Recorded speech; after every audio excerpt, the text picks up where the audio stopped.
Tuhan bersamamu.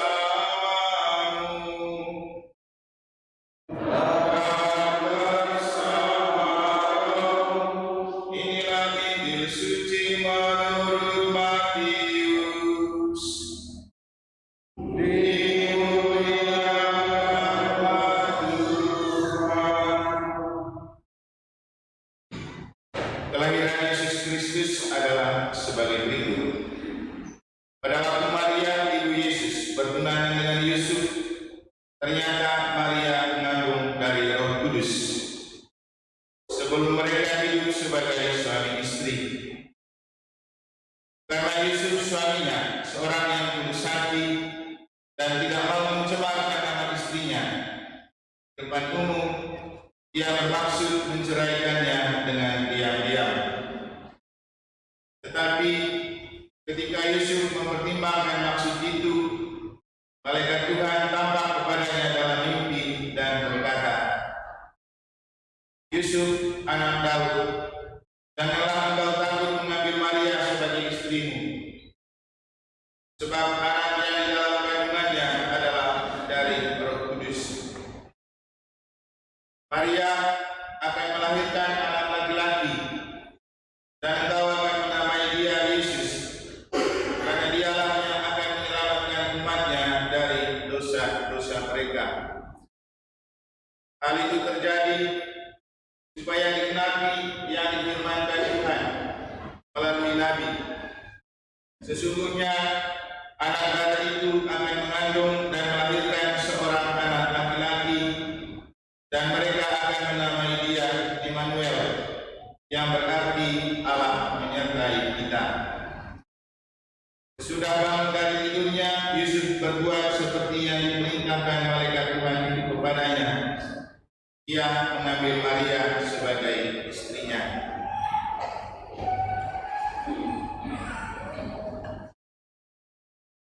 Demikianlah sabda Tuhan.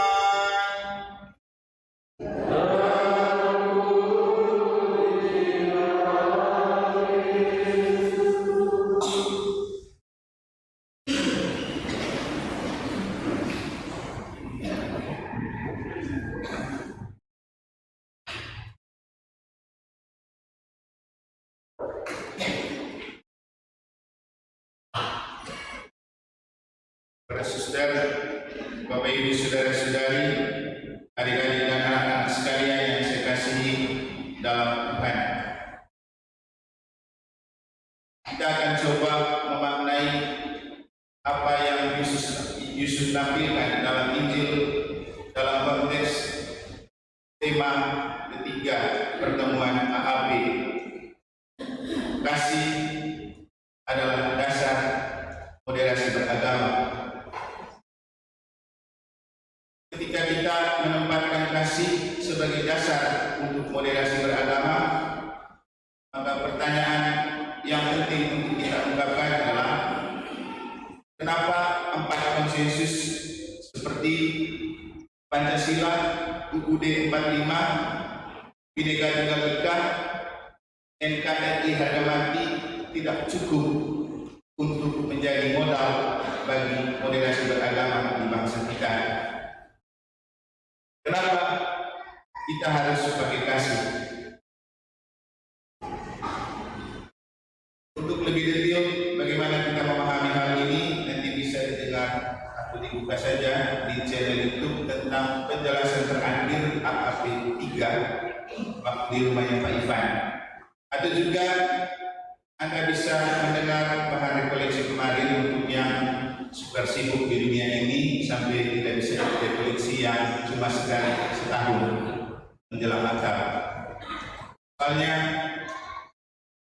kita sibuk-sibuknya di dunia sampai tidak menghargai koleksi.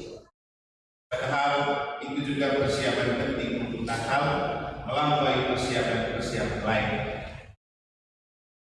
Mengapa harus kasih? Kasih itu bukan soal bisa mencintai, tapi kasih itu tentang tetap mampu mencintai walaupun hati lukai atau terluka. Kasih itu tentang mencintai, menyayangi, dan mendoakan mereka yang membenci dan memusuhi kita.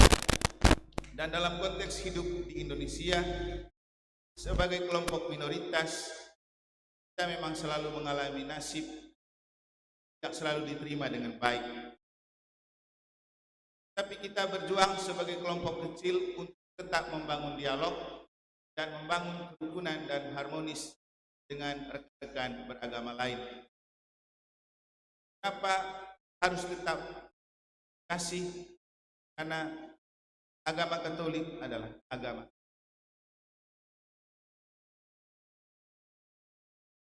Seperti yang saya katakan kemarin waktu rekoleksi, Katolikan kita paling penting bukan soal sampel, bukan soal identitas, tetapi soal Yesus yang kita percayai.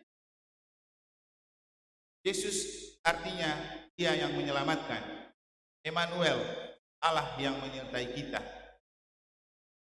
Yesus adalah satu-satunya nabi yang mengajak kita untuk menebarkan kasih. Dengan hukum utama dan pertama, mengasihi Tuhan dan mengasihi sesama. Kalau Yesus tidak mengajarkan cinta kasih universal, rugi kita menjadi Yesus. Dan lagi-lagi yang saya katakan dalam rekoleksi kemarin, Yesus tidak punya agama. Dan Yesus bukan orang Katolik, bukan orang Protestan. Tapi kita mencoba untuk menjalani dan memaknai hidup dengan ajaran Yesus. Kita kasih universal. Kasih juga bukan tentang tetap mampu mencintai walaupun hati sukai dan suka. Kasih tentang keberanian memerangi egoisme dengan menempatkan orang di hati kita dan mencoba menempatkan dalam bayangan dan perasaan orang. Kasih tentang bagaimana kita masuk dalam hidup orang lain dan menempatkan orang lain di hati kita, seperti yang kita dengar dalam bacaan Injil minggu lalu, ketika relasi antara Yesus dan Yohanes Pembaptis sangat-sangat intim. Yohanes menyuruh murid-muridnya pergi bertanya kepada Yesus, dan Yesus memberikan jawaban untuk Yohanes melalui murid-muridnya. Yesus memuji Yohanes dan Yohanes pun memuji Yesus. Inilah tanda kasih, berani saling memuji dalam kelebihan dan kekurangan pribadi, dan tidak akan pernah kita berani membuka diri kepada orang lain dan saling memuji dalam hidup kalau tidak menanggalkan egoisme. Egoisme itu momok yang sangat menghancurkan, karena ia cenderung menempatkan diri paling benar, paling suci, paling kudus, dan orang lain semua tidak ada artinya. Dan kalau egoisme dibiarkan bertumbuh di dalam hati, itu pasti tidak akan membuat kita bisa menjadi orang-orang modern. Karena moderasi berarti cakapan dan kemampuan untuk menempatkan diri secara benar, tidak terlalu ekstrim, tidak mencintai kekerasan, dan tidak ingin menang sendiri. Moderasi selalu menempatkan diri pada jalan tengah, dan moderasi adalah jalan alternatif dalam kasih Kristus untuk kita bisa menjadi garam dan terang dalam hidup berbangsa. Maka bagi kita, kasih Kristus adalah jalan alternatif untuk moderasi agama. Bagaimana persisnya arti dari kasih Yesus sebagai jalan alternatif? Itulah hal yang dapat kita maknai dalam perayaan Natal kali ini, sehingga kita coba mengusung tema Natal dengan merangkaikan tema AAP dan tema Natal Nasional. Tema AAP kita adalah menyambut kelahiran Kristus dengan moderasi beragama sebagai konteks pastoral. Sedangkan tema Natal adalah mereka kembali ke negerinya melalui jalan yang lain.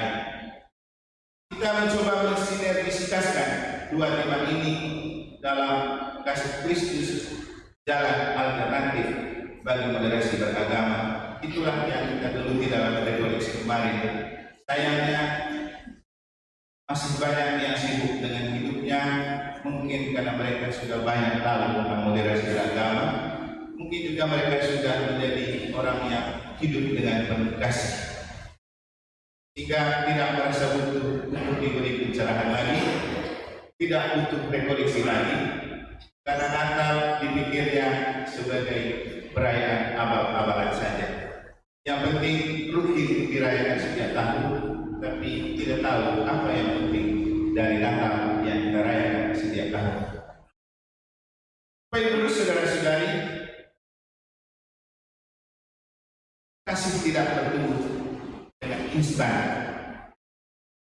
Kasih bertumbuh dalam proses yang panjang, proses belajar terus-menerus, dan bahkan kasih bertumbuh dalam jalan salib. Butuh hati terluka, butuh perjuangan dan pengorbanan, dan itulah yang coba dilakukan oleh Yesus dalam Injil ketika ia menghadapi sebuah kenyataan yang di luar bayangannya, yang tidak bisa dia terima dengan begitu saja. Tetapi demi kasih kepada Tuhan dan Bunda Maria dan Yesus sendiri, ia mencoba belajar dan berjuang untuk memerangi egoisme, untuk menempatkan diri sebagai figur yang modern. Kita tahu dan kita telah dengar dari Injil bagaimana Yesus menghadapi sebuah kenyataan bahwa ia harus memperistrikan Maria, dan Maria yang sudah mengandung seorang anak, tetapi ia tidak pernah menyentuh pribadi Maria. Bayangkan, sebagai laki-laki normal, kita dipaksa untuk memperistrikan seseorang yang bukan pilihan kita dan yang sudah dikandungi oleh orang lain. Laki-laki mana yang tidak atau punya harga diri menerima kenyataan seperti itu? Yesus mengerti dan memahami itu, dan itulah yang membuat dia merasa perlu menceraikan Maria.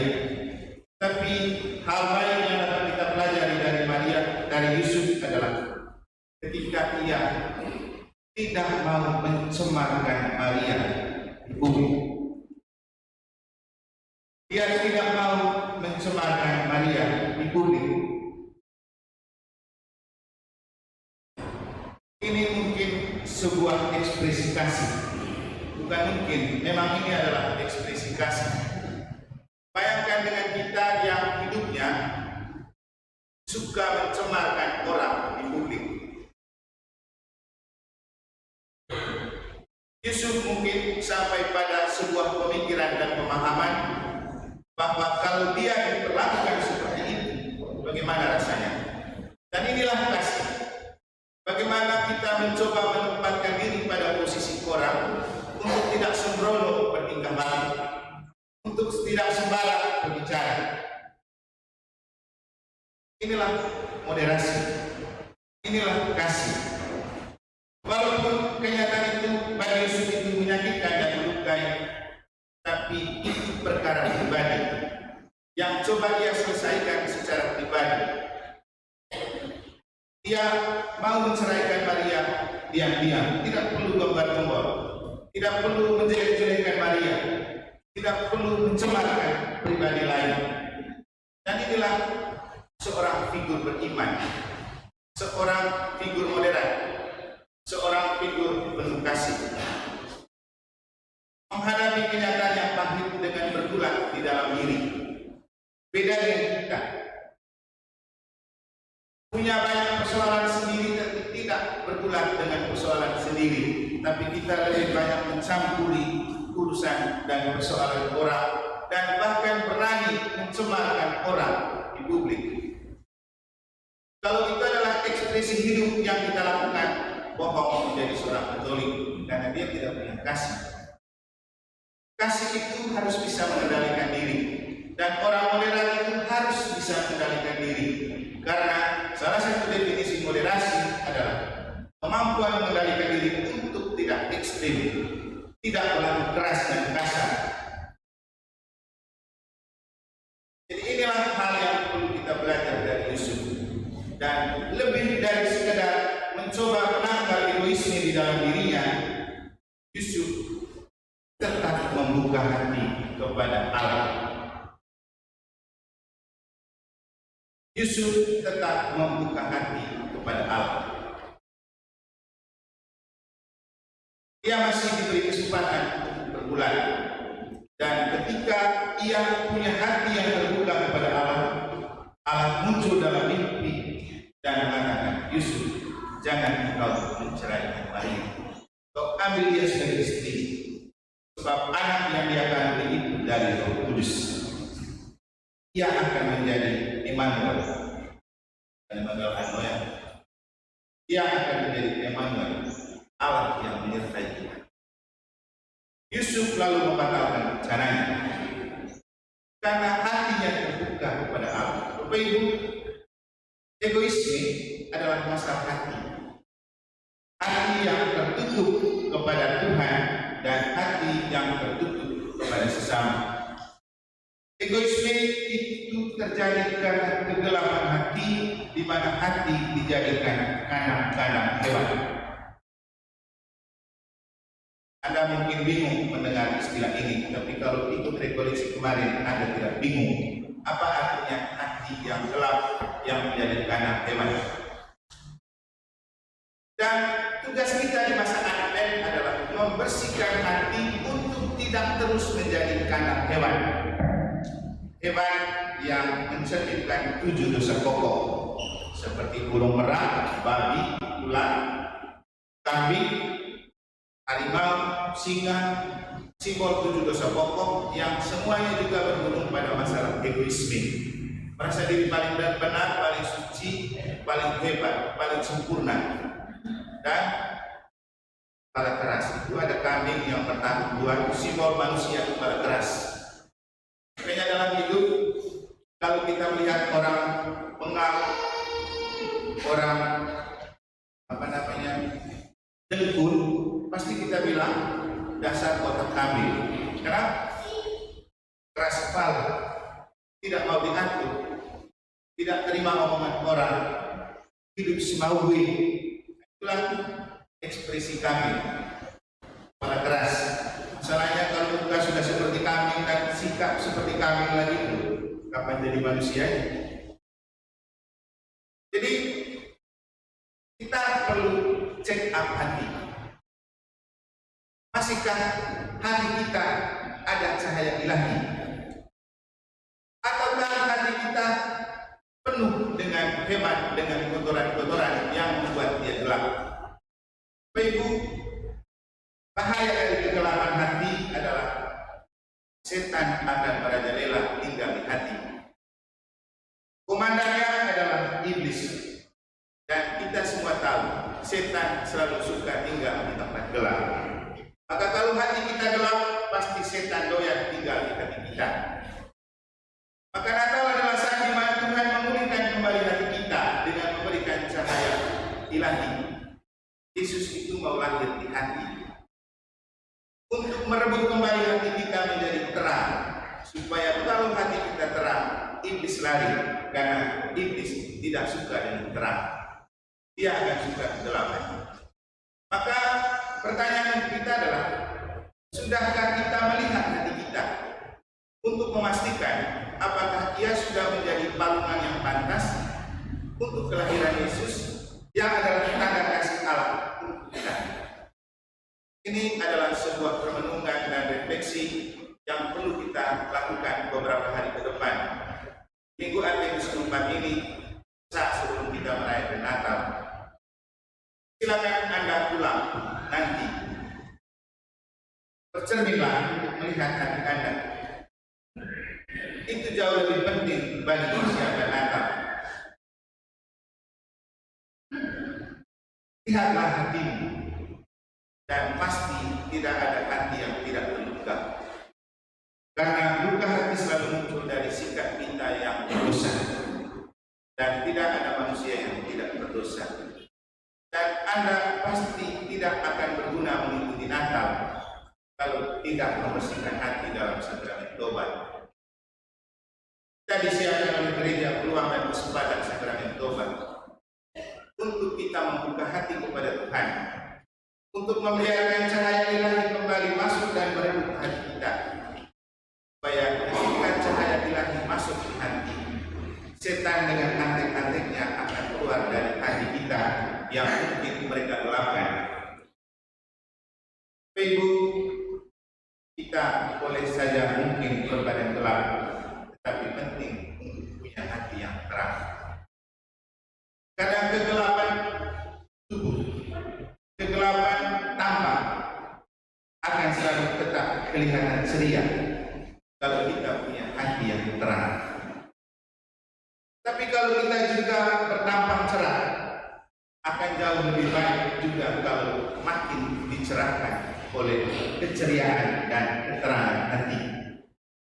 Karena ketika kita punya wajah yang bagus, terang, tetapi kalau tidak ada aura spiritual yang ikut memancar, tetap juga tidak menarik untuk dipandang dan dilihat. Hati yang terang akan sangat banyak membantu kita. Karena ketika hati kita terang, ia akan menjadi senter yang terus mencahayai dan menerangi seluruh diri kita, juga pikiran kita ketika lagi kalut dan gelap.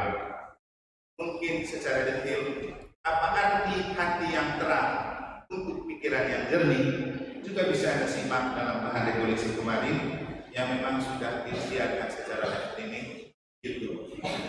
Mari kita mempersiapkan Natal, lebih banyak melihat ke dalam diri, melihat hati, berjuang menanggalkan egoisme, dan membuka hati kepada Allah supaya kita bisa tampak sebagai pribadi yang modern, sebagaimana yang ditunjukkan oleh Yusuf.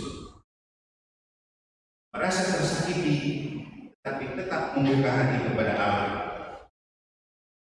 Merasa dirugikan, tapi ia tetap memilih itu, memilih Maria menjadi istri. Merasa tidak melakukan hubungan dengan Maria, tapi karena Tuhan percayakan itu, dia tidak menerima Maria sebagai istri. Dan inilah definisi kasih. Berani